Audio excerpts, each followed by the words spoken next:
بسم اللہ الرحمن الرحیم۔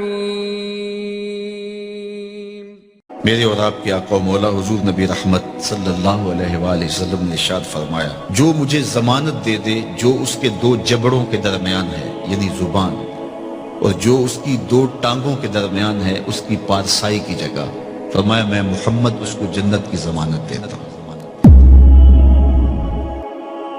انسان کے بہت سارے گناہ ان دو اعضاء کی وجہ سے ہیں۔ زبان غیبت بھی کرتی ہے، زبان جھوٹ بھی بولتی ہے، زبان گلہ اور شکوہ کا رنگ بھی اختیار کرتی ہے، الزام تراشی بھی کرتی ہے، تو بہت سارے جرائم زبان کے ہیں۔ اس لیے ہمیں زبان کی حفاظت کرنے کی تلقین کی گئی۔ میرے اور آپ کے آقا و مولا نے ارشاد فرمایا، من کانا یؤمن باللہ والیوم الآخر فلیقل خیرا او لیصمت، فرمایا جو اللہ اور پچھلے دن پر ایمان لاتا ہے اس کو چاہیے یا تو کلمہ خیر کہے یا پھر وہ خاموش رہے۔ تو زبان کو قابو میں رکھو۔ اللہ تعالیٰ جل شانہ نے اس زبان کو 32 دانتوں میں جکڑ کے رکھا ہے، لیکن یہ اس کے باوجود پھر بے قابو ہو جاتی ہے، اور بہت سارے ہمارے گناہ ہماری زبان کی وجہ سے ہے۔ تو ان دو اعضاء کی خاص طور پہ حفاظت کرنے کی تلقین کی گئی، اور ساتھ ضمانت دی گئی کہ اگر تم ان دو اعضاء کی حفاظت کی مجھے ضمانت دیتے ہو تو میں تمہیں جنت کی ضمانت دیتا ہوں۔ بلکہ ہمیں اپنے رویوں کو بھی محتاط کرنے کی تلقین کی گئی ہے۔ تو اپنی زبان سے، اپنے عمل سے، اپنے کردار سے، ہم سارا ملبہ حکومتوں پہ ڈال دیتے ہیں۔ حکمران اچھے نہیں ہیں، انہوں نے ہمارا یہ حال کر دیا ہے۔ اگرچہ حکمرانوں کا بہت سارا دخل ہوتا ہے قوموں کو بگاڑنے میں اور قوموں کو سنوارنے میں، لیکن اچھے حکمران بھی تو اچھے اعمال کا نتیجہ ہوتے ہیں، اور برے حکمران بھی تو اعمال بد کا نتیجہ ہوتے ہیں۔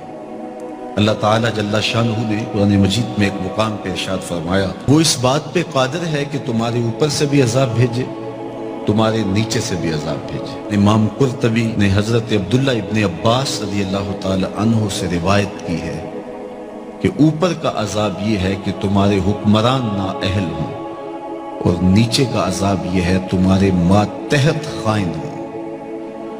تمہارے حکمران نااہل ہوں، تمہاری اولادیں نافرمان ہوں، تو یہ اوپر نیچے کا عذاب ہے۔ تو یہ عذاب کیسے آتا ہے؟ حضور علیہ السلام کا ایک فرمان سنیے۔ آقا کریم نے ارشاد فرمایا، کما تکونون کذالک یؤمر علیکم، تم جس طرح کے ہوگے تمہارے اوپر اس طرح کے حکمران مسلط کر دیے جائیں گے۔ اگر تم اچھے نہیں ہو تو رحمتوں کی چھتریاں نہیں تانی جائیں گی، اور اگر تم صالح ہوگے تو پھر اچھے لوگ تمہارے اوپر رکھے جائیں گے۔ ایک روایت میں آتا ہے، اعمالکم امالکم، تمہارے اعمال ہی تمہارے حکمران ہیں۔ حجاج بن یوسف سے کسی نے کہا کہ تو نے حضرت عمر کا دور خلافت دیکھا ہے، ان جیسا انداز حکمرانی کیوں اختیار نہیں کرتا؟ تو جو اس نے جواب دیا وہ دو لفظی ہے، ذرا سنیے اور اس فلسفے کو سمجھنے کی کوشش کیجیے۔ حجاج بن یوسف نے کہا، تواضعوا اتعمر لکم، تم ابو ذر غفاری بن جاؤ میں عمر بن جاتا ہوں۔ جب رعایا ابو ذر غفاری جیسی ہو تو حکمران عمر جیسے ہوتے ہیں۔ جب میں کہتا ہوں الہی میرے احوال دیکھ، حکم ہوتا ہے اپنا نامہ اعمال دیکھ۔ تو ہم اپنے احوال کو خود سنواریں اور اللہ سے مدد مانگیں، طلب کریں، اس کی رحمت مانگیں، اس کی توفیق مانگیں۔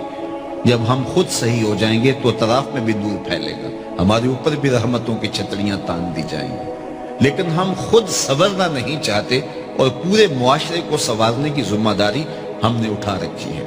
اس لیے ہمیں خود اپنے آپ کو سنوارنے کی تلقین کی گئی ہے، اور اس کے لیے ہمیں اپنے ظاہر کی اور اپنے باطن کی اصلاح کی ضرورت ہے۔